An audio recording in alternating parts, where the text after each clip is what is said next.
Pronto, vamos lá. Deixa eu ver o que é que eu vou fazer aqui.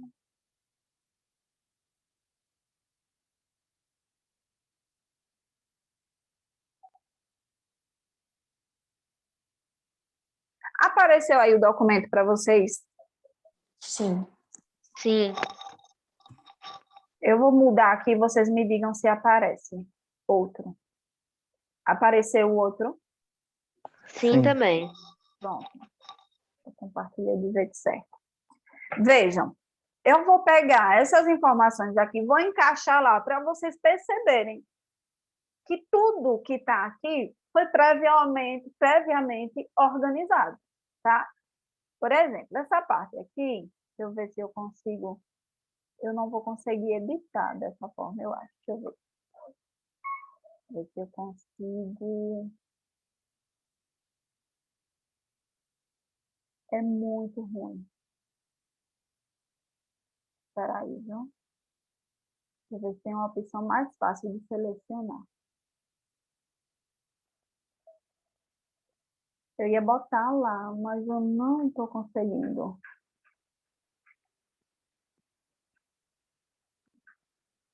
É péssimo mexer com PDF. Só um instante, viu? Última tentativa.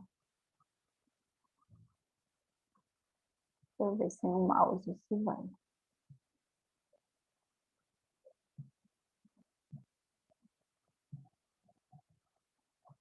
Eu vou pegar essas informações, estou tentando, né?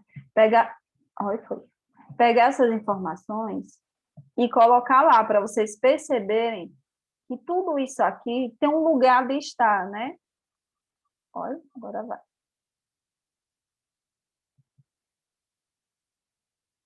Ai, gente, é péssimo mexer em PDF. Copiar. Vamos lá, deixa eu botar aqui para vocês. Ó, aqui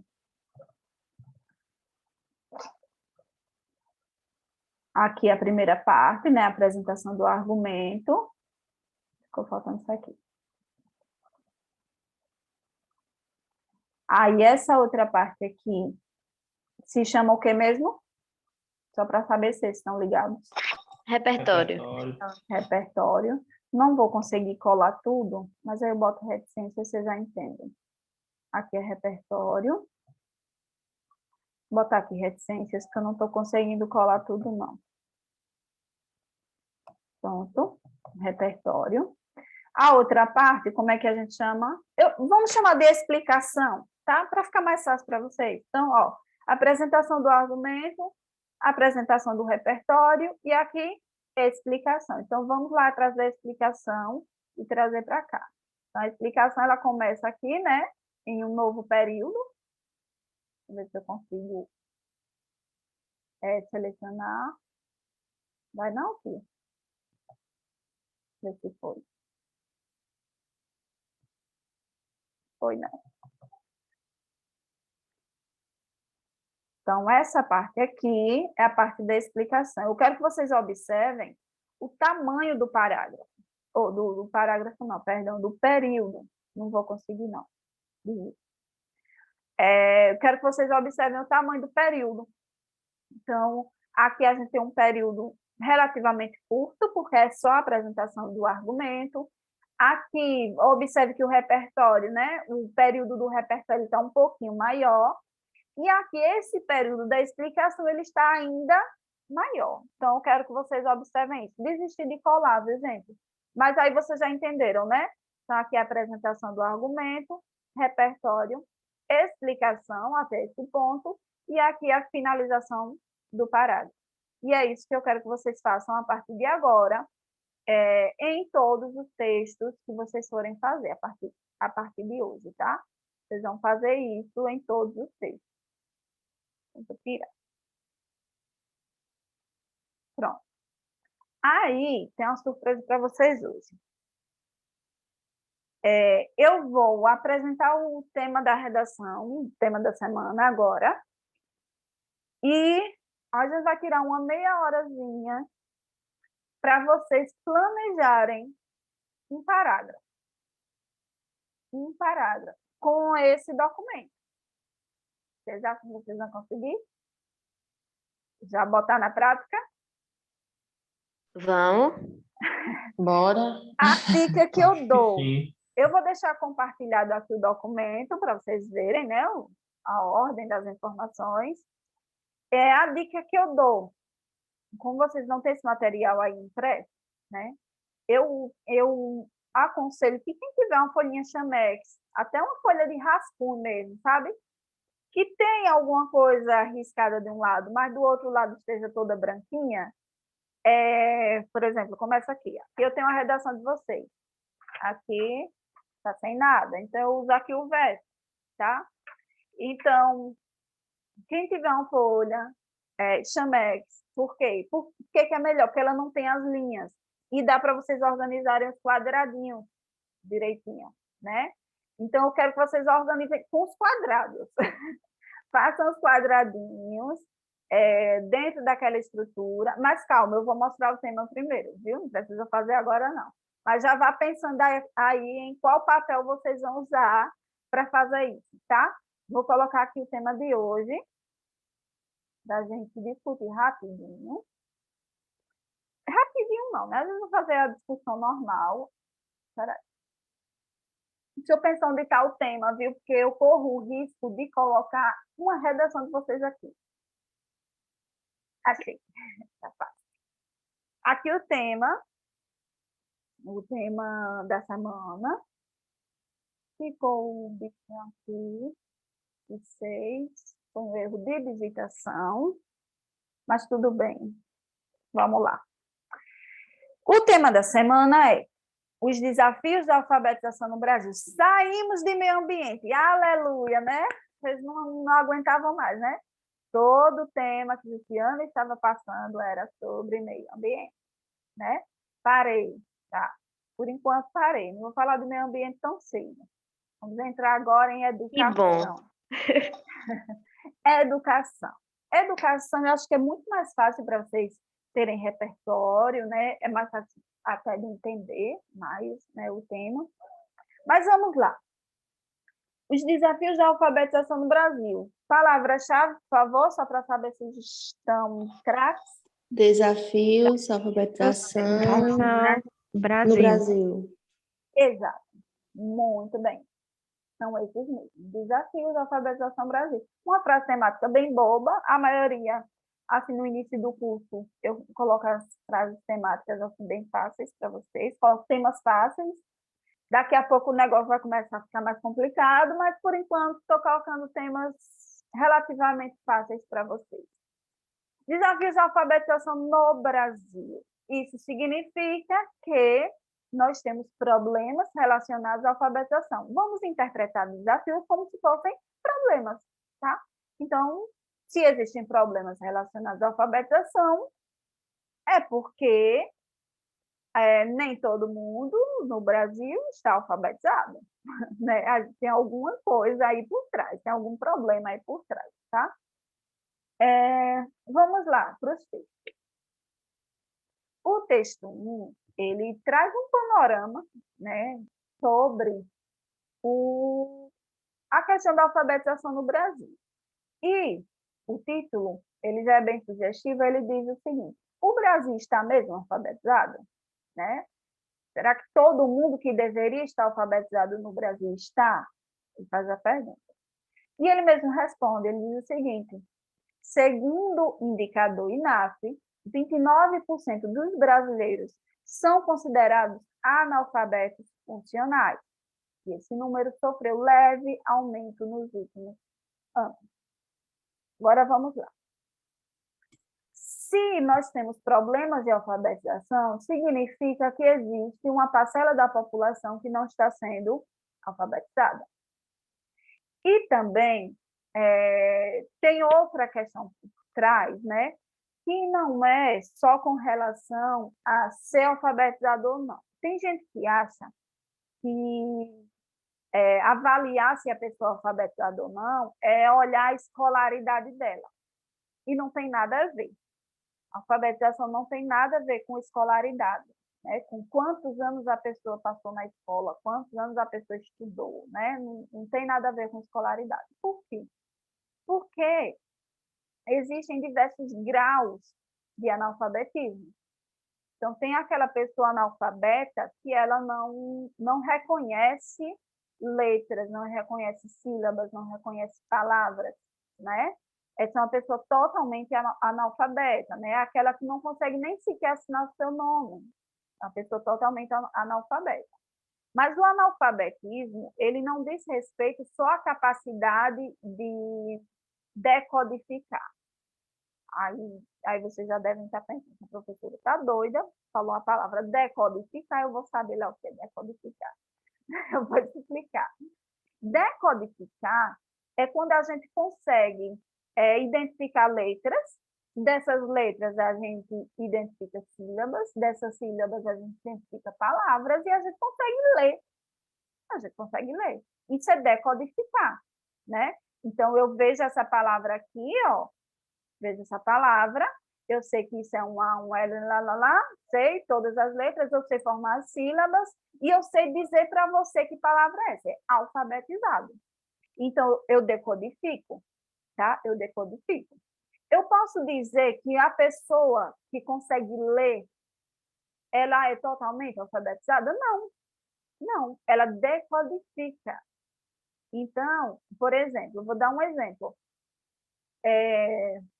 Se você chegar para uma criança que está em processo de alfabetização, digamos que ela está ali no segundo ano, terceiro ano, né?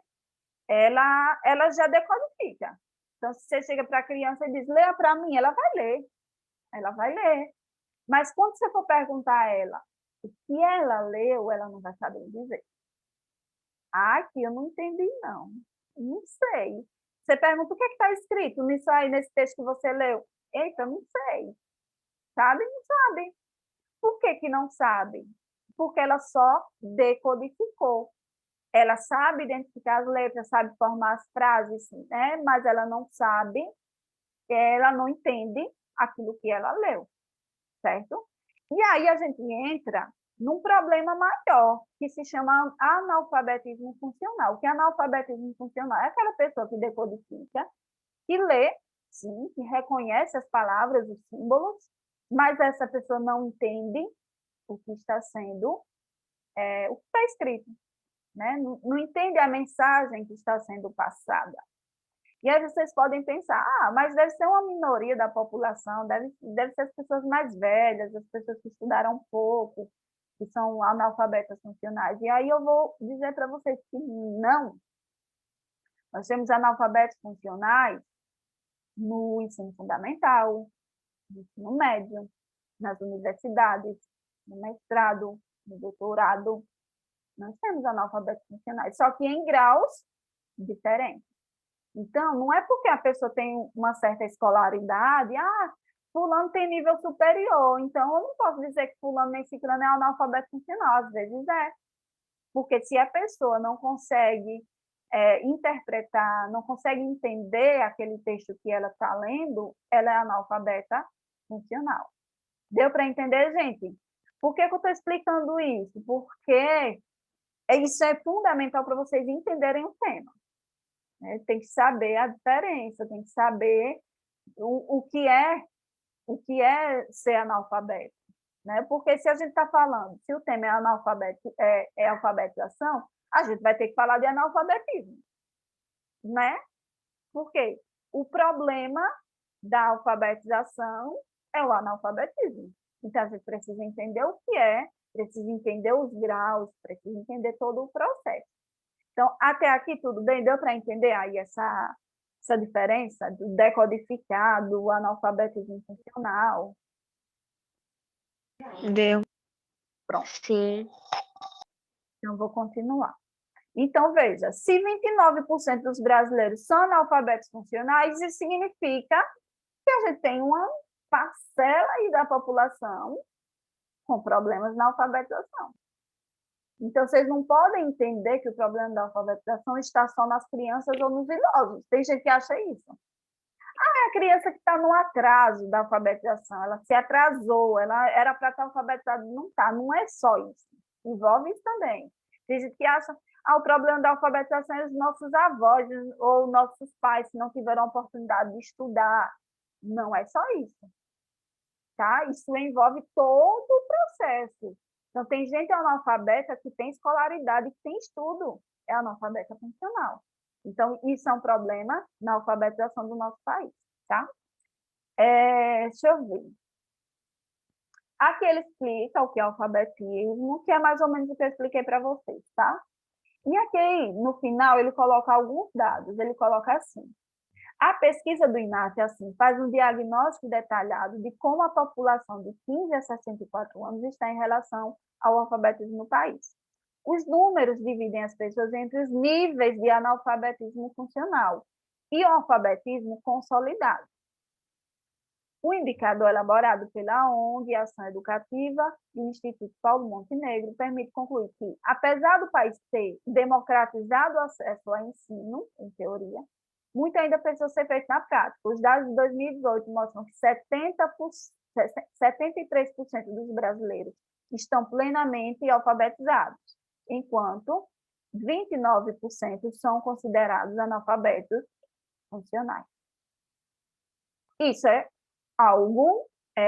um problema sério, né? A gente tinha que ter um número maior. E você pode pensar, mas 73% dos brasileiros estão alfabetizados, então é muito, é a maioria. Não, mas isso não deveria, essa porcentagem aqui não deveria existir. Era para a gente estar num país com todas as pessoas alfabetizadas plenamente, tá? Aqui o texto 2, ele traz uma evolução, né, do analfabetismo no Brasil. O que ele mostra, né? Em 2002, a gente tinha um número bem maior. 2007, ele diminuiu, né?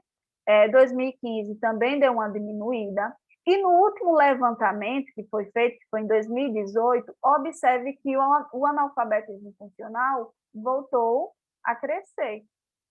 Então, isso é preocupante. Por quê? Porque vinha diminuindo, chegou em 2018, voltou a crescer. Então, é um problema, significa que tem algo de errado aí, peraí. Se vinha dando certo, vinha reduzindo, né, os níveis de analfabetismo. Por que agora, né, porque a partir de 2018 começou a crescer novamente? Então, a gente tem que pensar na causa. O porquê? Por que isso acontece? Aqui no texto 3, ele fala sobre o PNA, que é a Política Nacional de Alfabetização. O que é isso? É um grande projeto, um grande plano nacional para melhorar esses números, para fazer com que a gente tenha um número maior de pessoas alfabetizadas. E esse PNA, ele envolve inúmeros projetos. Eu não sei se vocês já perceberam, mas o governo atual, ele tem vários projetos voltados à alfabetização. Então, por exemplo, ele tem um projeto chamado Conta para Mim, que é um projeto de leitura. Então, ele incentiva os pais a lerem para seus filhos em casa, para incentivar a alfabetização, né? E aí ele tem outros projetos, né, envolvendo a questão da alfabetização. Tem projetos implementados nas escolas, para acelerar a alfabetização, né, dos alunos que estão em atraso. Então, eles têm inúmeros projetos voltados à alfabetização, e todos esses projetos fazem parte desse PNA, da Política Nacional de Alfabetização. Se existe esse projeto e se o governo traz esse projeto de alfabetização, significa que é porque nós estamos numa situação crítica, né? Porque se a situação fosse boa, não tinha tanto projeto voltado à alfabetização, né? Não teria essa preocupação governamental. Então, isso significa que os dados vêm mostrando a cada ano uma maior dificuldade com relação à alfabetização no nosso país, tá? E aí, a partir disso tudo que eu apresentei para vocês, a gente tem que pensar em argumentos. Então, a gente tem que pensar o seguinte: quais são os desafios? Né? Por que a gente tem esses problemas de alfabetização no Brasil? Por quê? Por que a gente tem um número grande de analfabetos no Brasil? E aí, esse porquê é o que vai trazer os argumentos de vocês. A resposta a esse porquê vão ser os argumentos de vocês, tá?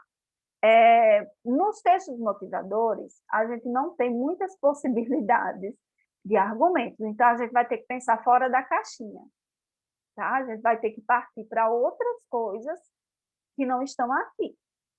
Então, por exemplo, será que a falha, o problema, será que não está no sistema educacional? O que é que vocês acham? Por exemplo, nas escolas, na qualidade do ensino, será? O que é que vocês acham? A qualidade do ensino no Brasil interfere? Sim, Pode ser que também eu sim. acho Com que certeza. na falta de oportunidades. Nem todo mundo tem oportunidades de estudar. Tem uns que abandonam por trabalho. Até teve o primeiro texto Sim. motivador que a professora passou para a gente. Tem um exemplo de uma mulher que abandonou para trabalhar, para sustentar a casa. Uhum.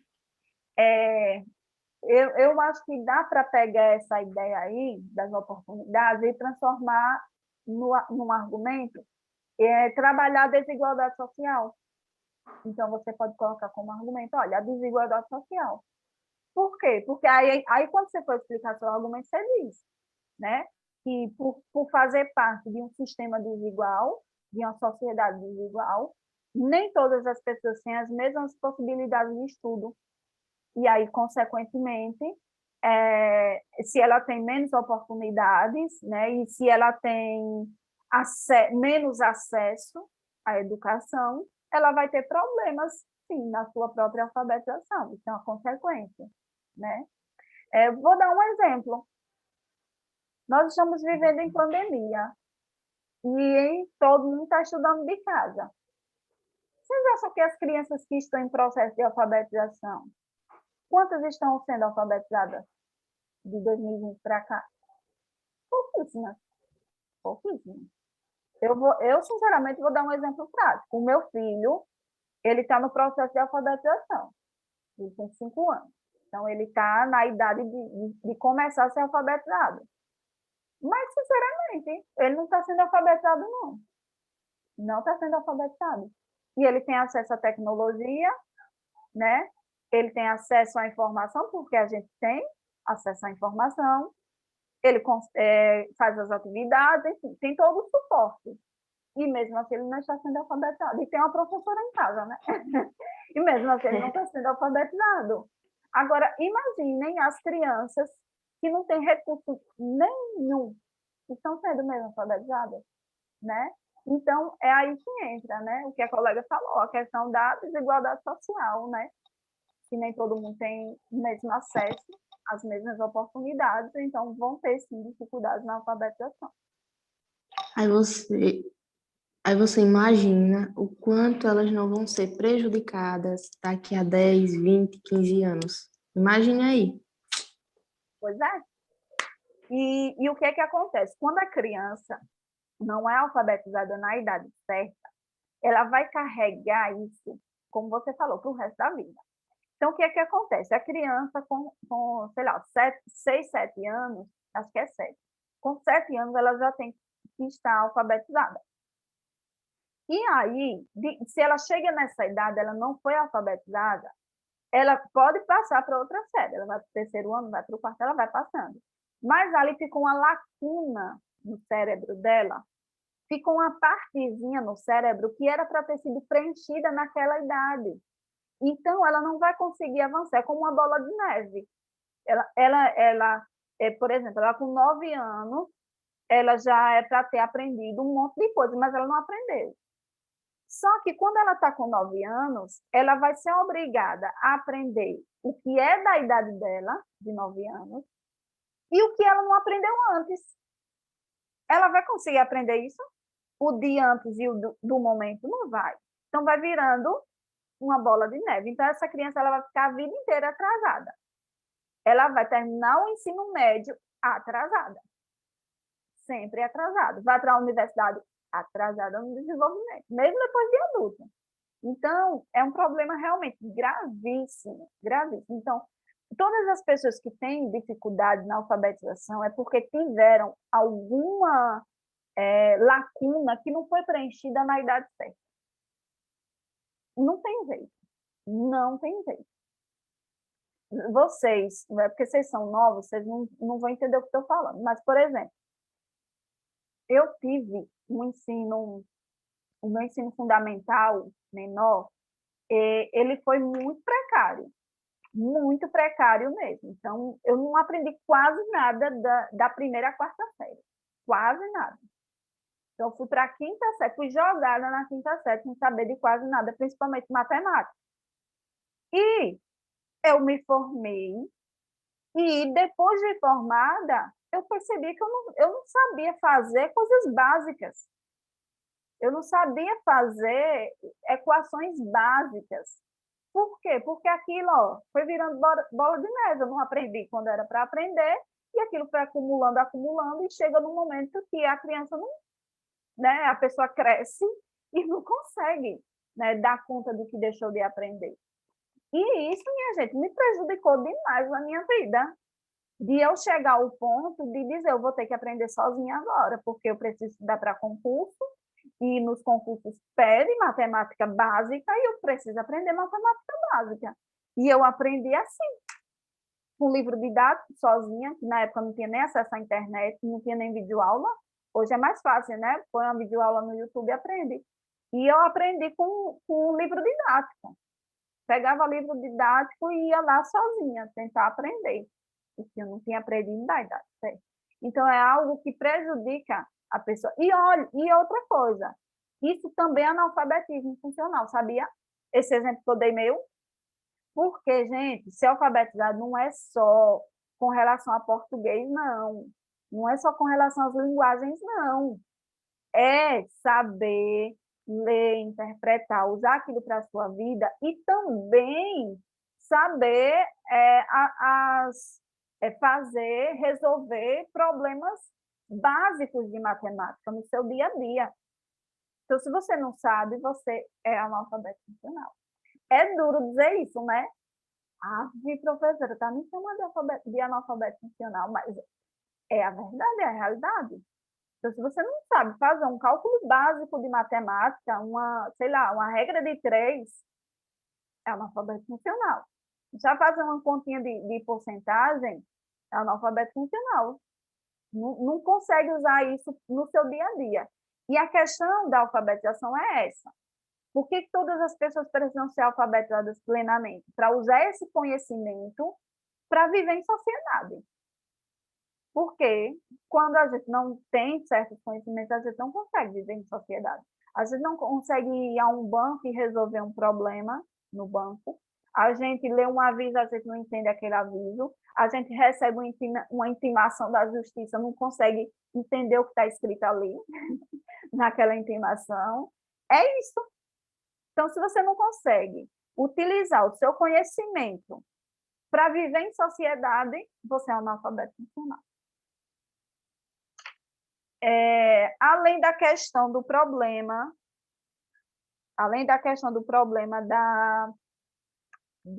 da escola, que a gente citou, e da desigualdade social, vocês veem outro problema? A falta da leitura para aprender a interpretar.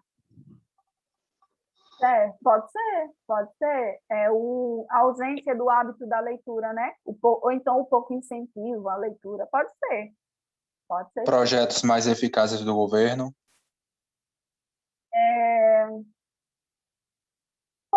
Pode citar, mas tem que ter cuidado para não entrar em contradição, porque o governo, Eu estou falando do atual, porque a gente quer analisar o cenário atual. Eu odeio reconhecer isso, mas o governo atual, ele tem feito muitos projetos voltados à alfabetização.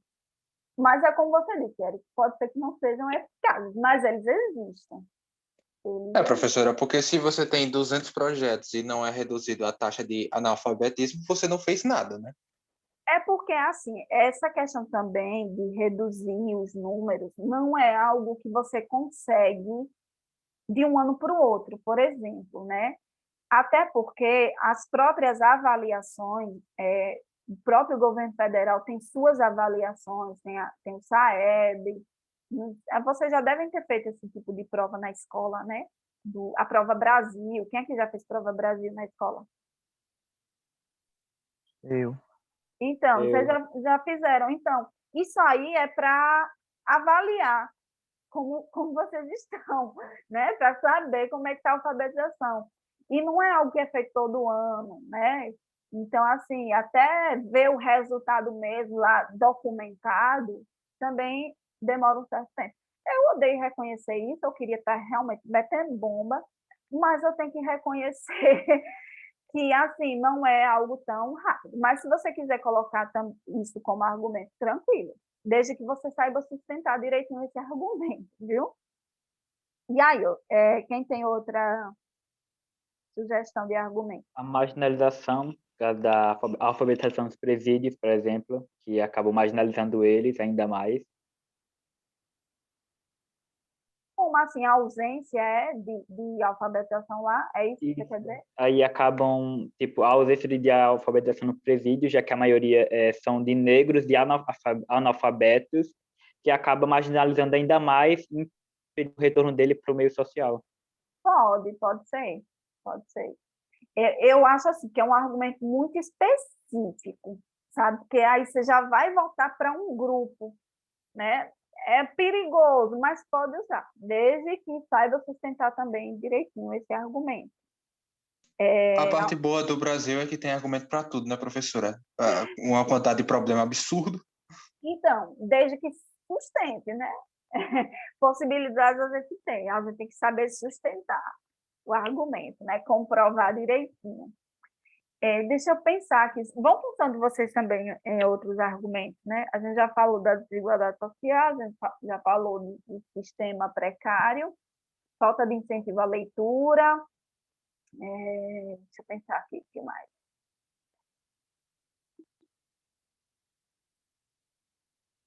Eu acho, assim, é porque, na verdade, eu sei onde está o problema, porque a gente que é da área de educação sabe. O problema está realmente eu também não gosto de reconhecer isso, mas o problema está na escola mesmo. O problema está na escola, infelizmente. Mas aí é aquela questão, a escola também não faz milagre, né? Tem a questão da escola, problema da escola, sim, que não colocar isso como prioridade. Então, a gente vê muito trabalho sendo muito mal feito, de qualquer jeito, e as crianças vão só passando de ano, né? Sem aprender. E também tem a questão da falta de ajuda. Porque o que acontece? É colocar a responsabilidade só para a escola. Se virem, alfabetiza esses meninos. Mas, para a escola conseguir agir, ela precisa ter a parceria da família, ela precisa da parceria dos governantes, ela precisa de recurso, ela precisa agir em conjunto. Mas o que acontece? É jogada a responsabilidade só para a escola, mais especificamente para o professor, e o professor que se vira para resolver o pepino só, né? Então, tem que ter uma parceria da família. Tem que ter. Nenhuma criança se alfabetiza só na escola. Se vocês foram alfabetizados só na escola, parabéns para vocês. Porque isso é a coisa mais difícil do mundo. É a carência da família, né? Porque às vezes assim, você vê crianças na escola estudando e tal, mas quando chega em casa, os pais meio que não ajudam. Você entendeu o que eu quero falar? Sim, a falta de apoio familiar, né? Apoio familiar, isso. E quando eu falo de apoio, não é dizer, ai, meu filho, estude. O apoio não é isso. O apoio é sentar com a criança, vamos fazer atividade, é incentivar a leitura desde pequenininho, né? Porque a gente sabe que isso facilita o processo de alfabetização. E não tem isso, gente. Eu vejo, eu sei como é, sei a realidade. Né? Que não tem. É muito difícil você ver uma mãe, um pai que incentivam a leitura, que param para fazer as atividades com a criança, né? Então, assim, é muito difícil isso acontecer. E sem esse apoio familiar, o processo de alfabetização ele é mais lento mesmo. Não tem jeito.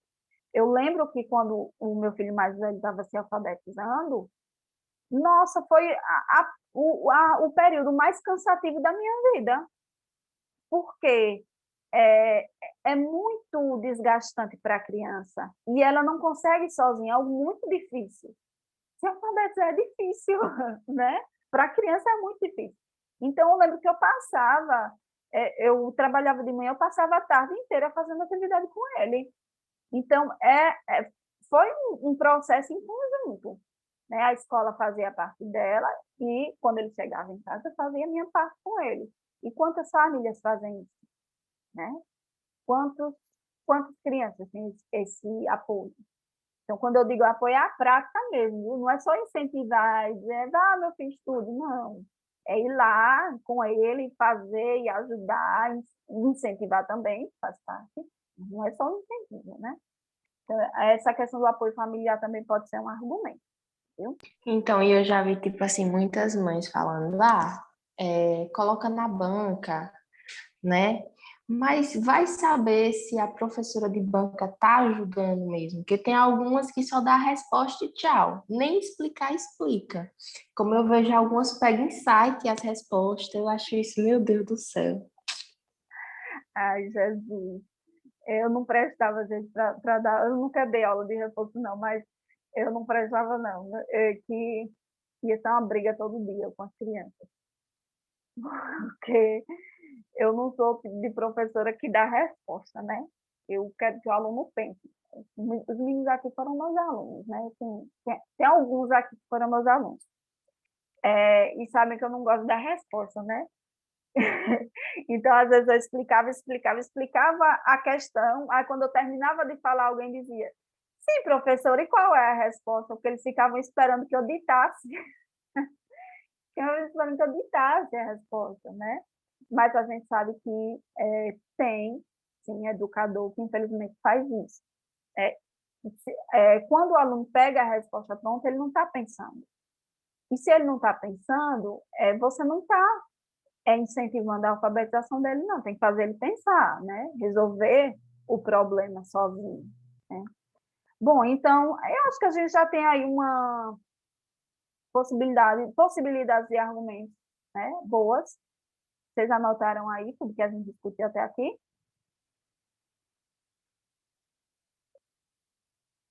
Anotaram?